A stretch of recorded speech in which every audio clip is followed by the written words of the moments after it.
My name is Morgan Upton. I'm 31 years old. And last Friday night, during my rehearsal dinner, my future mother-in-law stood up in front of 65 guests, lifted a champagne glass, and announced that her son could have married someone from a real family. Then she pointed directly at me. Every head in that room turned. Crystal glasses. White tablecloths. Expensive smiles freezing midair. My fiancé squeezed my hand beneath the table. I squeezed back. Then I reached into my clutch purse, opened my phone, and played a video Patricia Aldridge didn't know existed. Within seconds, her own face appeared on the 60-inch screen mounted behind her. Her own voice echoed through the dining room. And every single person in that country club heard exactly what Patricia had been planning for the past 8 months. The thing about people like Patricia is they mistake silence for weakness. They think if someone survives hardship quietly, they must also tolerate humiliation quietly. But I grew up in foster care. And if foster care teaches you anything, it's how to recognize danger long before other people notice smoke. My mother died in a car accident when I was 7. I never knew my father. After the funeral, the state moved me through 3 different foster homes in 7 years. 3 kitchens. 3 sets of rules. 3 families explaining why I could stay temporarily. Never permanently. First house smelled like cigarette smoke and canned soup. Second house had 6 foster kids already sharing 2 bedrooms. Third house. The woman locked pantry cabinets with bicycle chains. I learned quickly how to take up less space. How to pack belongings fast. How to recognize when adults were getting tired of you before they said it aloud. Then I met June Reeves. I was 14. Skinny. Quiet. Terrified of being difficult. June opened her front door holding a glass of lemonade and said the sentence that changed my entire life. You can stay as long as you need, Morgan. No conditions. No expiration date hidden underneath it. Just stay. Her house smelled like cinnamon rolls and laundry soap. She left porch lights on until I came home. She asked about homework. She remembered dentist appointments. Normal things. Tiny things. The kinds of things that feel enormous when nobody's done them before. I graduated high school with a 3.8 GPA. Worked night shifts cleaning hospital floors to pay for nursing school. Scholarships covered tuition. My hands covered everything else. At 27, I passed my pediatric nurse practitioner boards on the first attempt. At 29, I opened my own pediatric clinic in Leesburg, Virginia. 12 exam rooms. For staff members. Yellow waiting room walls painted the exact shade of June's kitchen. I didn't inherit a family name that opened doors. I inherited survival instincts. Calluses. And a woman who taught me love sounds a lot like consistency.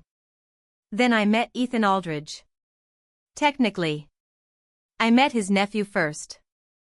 4-year-old Noah arrived at my clinic one Tuesday night barely able to breathe. Asthma attack. Lips turning blue. Young mother crying beside the waiting room chairs at 9:30 p.m.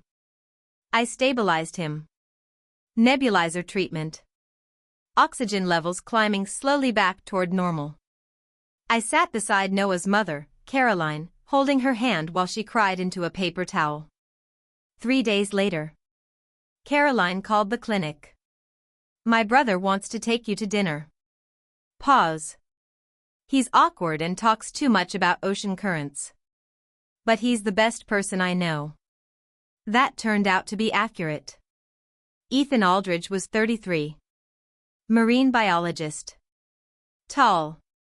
Quiet in the kind of way that makes people lean closer instead of drifting away.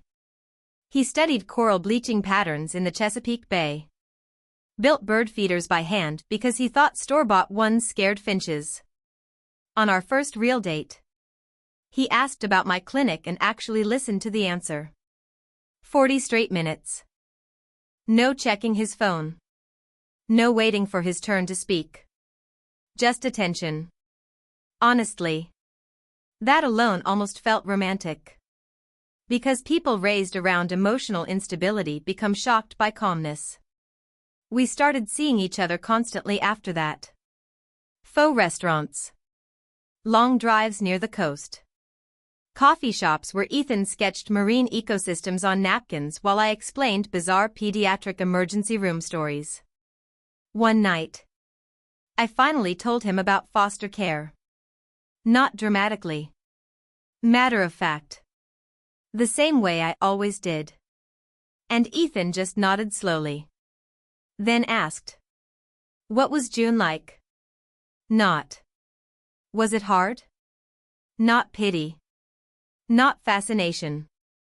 Just curiosity about the person who helped raise me. That was the first moment I realized Ethan might actually understand me. The first time I met Patricia Aldridge.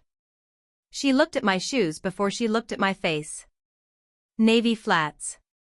Slightly scuffed near the toes from a 12-hour shift. Her eyes dropped. Paused. Then rose slowly. And I watched her opinion form in real time. The Aldridge house sat on 3 acres in Great Falls. Colonial brick. Manicured hedges. Driveway longer than the entire street where June lived. Patricia opened the door wearing a navy blazer and a pearl brooch pinned above her heart. Antique pearls. The kind passed down through generations instead of purchased. She wore it like armor. "Morgan," she said smoothly. "How lovely." Air kiss beside my cheek. No actual contact. Inside. Oil paintings lined the walls. Silver flatware heavy enough to feel ceremonial. For generations of Aldridge family portraits staring down from hallways.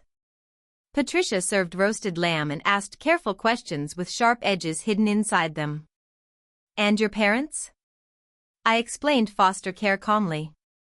Always calmly. Patricia set her wine glass down gently. "Oh." Pause. "How brave of you." That sentence again. Adults love calling survival brave when they don't want to acknowledge the systems that caused it. Garrett Aldridge sat at the end of the table scrolling through his phone. Gray hair. Expensive watch. Permanent exhaustion around the eyes. He barely spoke all evening. And honestly, that silence told me almost as much as Patricia did. After dinner, Patricia walked me toward the front hallway lined with family photographs. For generations smiling from polished frames. "This land has belonged to our family since 1952, she said lightly. Her finger traced the edges of one portrait. The implication sat there quietly between us. Legacy. Bloodline. Belonging. Things she believed I could never offer her son. Then at the front door, Patricia leaned closer. Pearl brooch catching porch light. And whispered, "You were never going to be one of us, Morgan." I smiled politely. Thanked her for dinner. Then drove home gripping the steering wheel hard enough to leave marks in my palms. Because the thing about people like Patricia is they rarely yell. They weaponize politeness instead. And somehow, that cuts deeper. Ethan proposed beside the lighthouse at Cape Henry. Cold November wind. Salt air sharp enough to sting your face. Waves crashing below the rocks hard enough to shake the railings slightly beneath our feet. It was the same place we had our first real date. The place where Ethan explained coral bleaching for 40 minutes using French fries as visual aids because the restaurant ran out of napkins. He got down on one knee beside the lighthouse railing just before sunset. No hidden photographer. No flash mob. No violinist emerging from bushes. Just Ethan. Nervous hands. Wind pushing his hair across his forehead. And a ring so simple and perfect it almost made me cry before he even asked. I know your life taught you not to expect permanence, he said quietly. But I want to spend the rest of mine proving you can. That did it. I said yes before he finished the question. Actually interrupted him halfway through it. Ethan laughed so hard he almost dropped the ring into the Atlantic. I called June 1st. Always June 1st. She cried for 4 straight minutes. Real crying too. The loud emotional kind where people forget dignity entirely. My girl is getting married, she kept repeating into the phone. Then she blew her nose loudly into what sounded suspiciously like a dish towel. I loved that sound more than almost anything. I called Patricia second. 4 seconds of silence. Then. Well. Congratulations. Flat voice. Not cold. Worse. Polished. Like someone reading from a customer service script they didn't believe in. The next morning. Patricia sent an email. Not a text. An email. Subject line. Wedding coordination. Inside. I'll handle the planning. You focus on your clinic. By noon. She had already booked the Aldridge Country Club. $38,000 reception. 200 guests. String quartet. Imported floral arrangements. Half the guest list consisted of people I'd never met. I wanted 40 guests. A garden ceremony. My foster siblings near the front row. Patricia wanted a social event impressive enough to appear in local magazines. And somehow, I convinced myself compromise would make things easier. That was my first mistake. The second mistake was believing Patricia's control came from excitement instead of strategy. The next 2 months became exhausting. Patricia selected the cake flavor herself. Vanilla bourbon. Her favorite. Never asked mine. She chose seating charts like she was organizing a political fundraiser. Business contacts centered near Ethan. Country club families near the dance floor. My guests pushed quietly toward outer tables. And every decision arrived disguised as generosity. I'm only trying to help. I know these events better than you. The rehearsal dinner took place Friday night inside the Aldridge Country Club ballroom. Crystal chandeliers. Cream-colored roses. Soft piano music drifting through hidden speakers. Everything smelled faintly like expensive perfume and polished wood. 65 guests filled the room. Ethan's research colleagues. Extended Aldridge relatives. Country club families who spoke quietly but watched everything. June sat beside me wearing a lavender dress she bought 3 months earlier just in case there were photos. She kept touching my hand under the table like she still couldn't believe this was real. Honestly, neither could I. But not for the reasons everyone else thought. Because by then, I already knew Patricia was planning something. Rachel discovered the group chat 4 nights earlier. Technically by accident. Rachel worked event coordination for the country club. One of Patricia's friends accidentally forwarded vendor notes to the wrong email thread. Attached beneath the floral invoice. Screenshots. Private messages. A planning group called Aldridge Wedding Preservation. Even the name sounded unhinged. At first, I thought it was gossip. Snobbery. Maybe harmless cruelty from bored wealthy women. Then I kept reading. Once Ethan sees the truth about her background. She's emotionally unstable from abandonment trauma. Garrett agrees the marriage should be delayed. And finally, Patricia herself. If public embarrassment becomes necessary, so be it. I stared at the screenshots for almost 20 minutes. No tears. Just cold understanding settling slowly into place. Because suddenly, every strange decision made sense. The oversized guest list. The strategic seating. The pressure. This wedding wasn't a celebration to Patricia. It was an operation. A controlled demolition of my relationship disguised as concern. Rachel looked at me carefully after showing me the messages. You okay? Interesting question. Because people assume foster kids collapse under rejection. But honestly?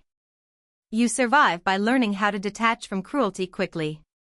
What hurts more is realizing someone spent months pretending to love you while planning humiliation privately.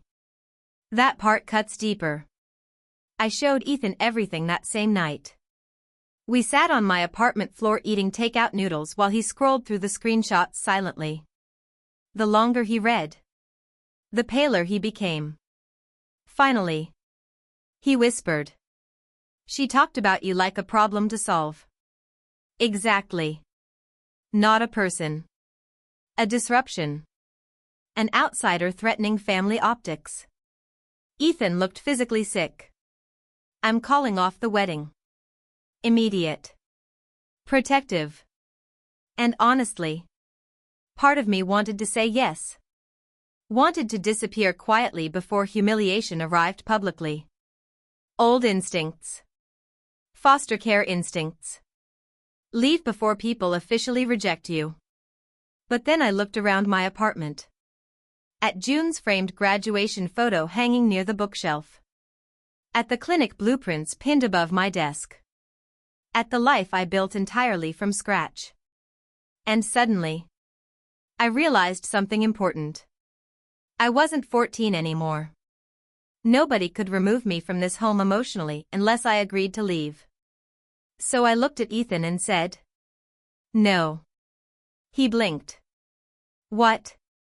We're not canceling anything. Pause. She wants me humiliated quietly. I leaned forward slowly. I'm done being quiet. That sentence changed the entire week. Instead of canceling, we prepared. Rachel saved every screenshot. Every email. Every message. Chronologically organized inside a cloud folder labeled Patricia. Simple. Elegant. Dangerous. Meanwhile, Patricia continued behaving like a perfect future mother-in-law publicly. She sent me spa reservations. Champagne baskets. Handwritten notes about family traditions. Every gesture felt theatrical once you understood the script underneath it. And somehow, that became more disturbing than the cruelty itself. The rehearsal dinner started at 7 sharp. Patricia wore emerald silk and antique pearls. Perfect posture. Perfect smile. Perfect villain energy honestly. Garrett sat beside her already halfway through a whiskey before appetizers arrived. Ethan squeezed my hand under the table repeatedly throughout dinner. Not possessively. Grounding. Like he wanted me to remember I wasn't alone in that room. The speeches began after dessert. Best man first. Funny stories. Childhood embarrassment. Safe territory. Then Patricia stood. Champagne glass raised elegantly. And the room quieted instantly. Patricia smiled at the room like royalty preparing a toast. Perfect posture. Perfect pearls. Perfect control. The ballroom quieted immediately. Crystal glasses lowered softly against linen tablecloths. Even the piano music seemed to disappear. Because people like Patricia train entire rooms to anticipate them. She lifted her champagne glass slightly. First, she began warmly. I want to thank everyone for celebrating Ethan and Morgan tonight. Polite applause. Tiny smiles. Performance beginning exactly on schedule. Patricia turned toward me gracefully. And Morgan. Pause. You've certainly come a long way. The room shifted subtly. Not enough for everyone to understand yet. But enough for instincts to wake up. Patricia smiled wider. Not everyone could overcome the disadvantages of instability. There it was. The first blade hidden inside velvet. A few guests exchanged uncomfortable glances. Ethan's jaw tightened beside me immediately. But Patricia continued calmly. Because cruelty delivered politely often survives longer before people interrupt it. When Ethan was younger, I always imagined he'd marry someone from a strong family. Pause. Someone with roots. Now the silence felt different. Sharper. Patricia looked directly at me. Then said the sentence she clearly rehearsed beforehand. But I suppose love makes people overlook certain, missing pieces. Every head in the ballroom turned toward me instantly. 65 people. Watching. Waiting. And there? Standing beneath chandelier light? Patricia Aldridge publicly reduced my childhood trauma into social embarrassment. June inhaled sharply beside me. Rachel looked ready to physically launch a bread plate across the room. Ethan stood immediately. Mom. But Patricia raised one manicured hand gently. I'm only being honest. Interesting sentence. Cruel people always weaponize honesty when accountability finally approaches. Patricia stepped closer to the microphone. And while Morgan has worked very hard, some histories don't disappear simply because we pretend they did. Then she pointed directly at me. Actually pointed.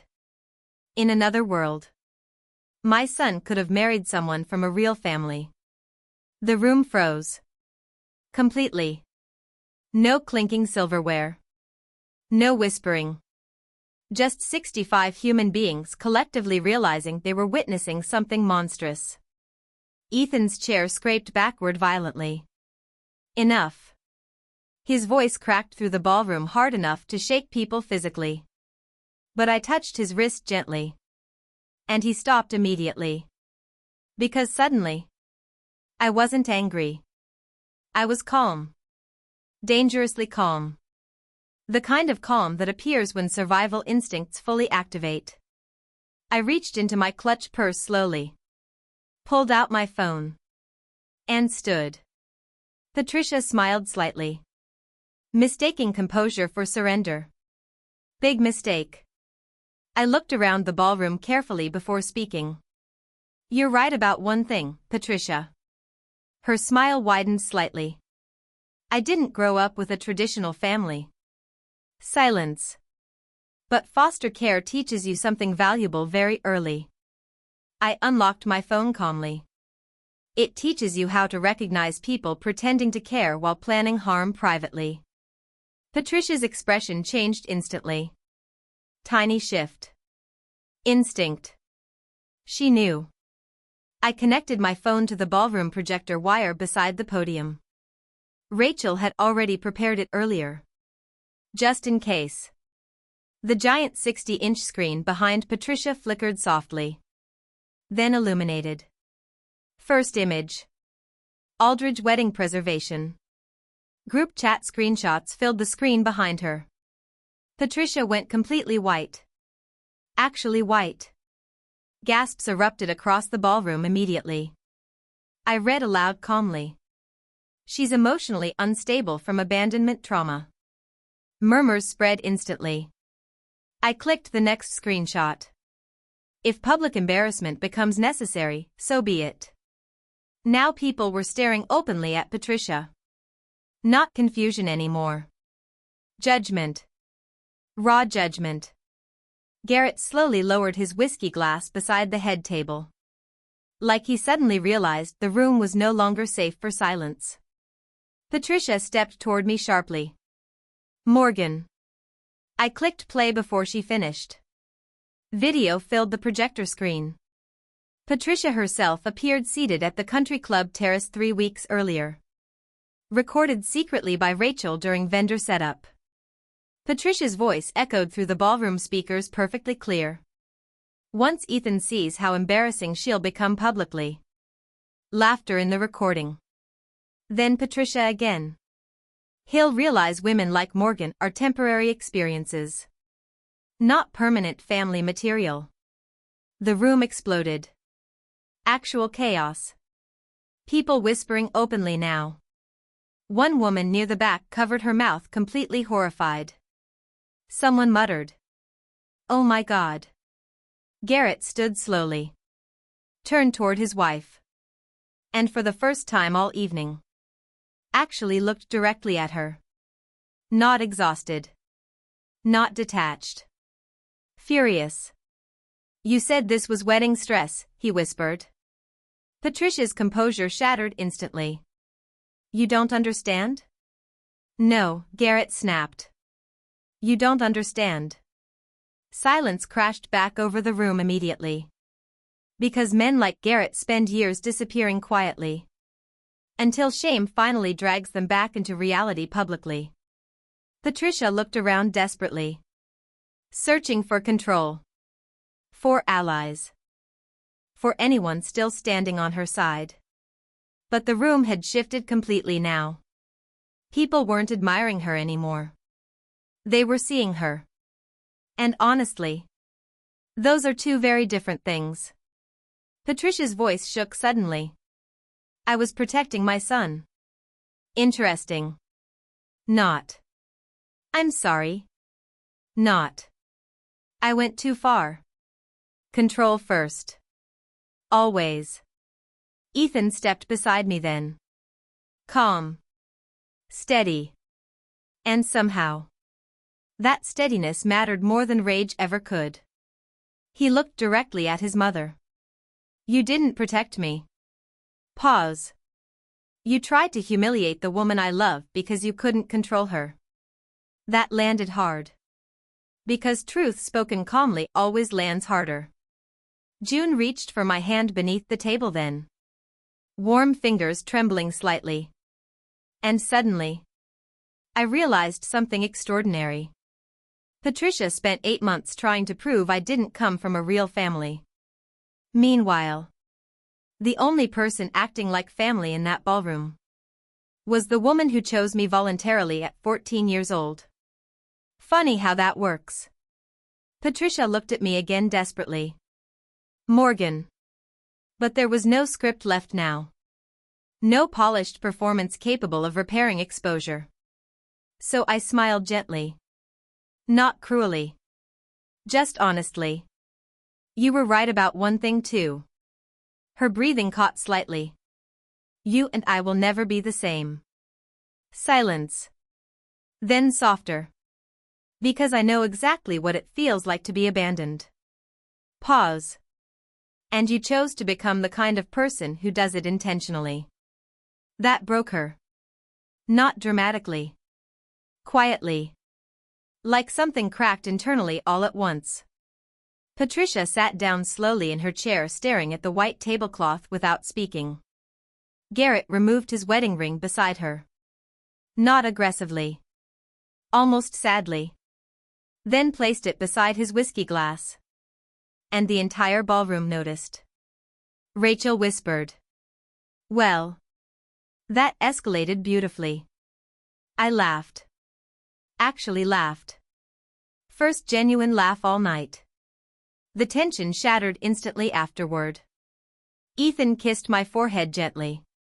Then looked toward the stunned guests. "Anyway," he said calmly, "we're still getting married tomorrow." And somehow, that sentence pulled the entire room back toward joy again.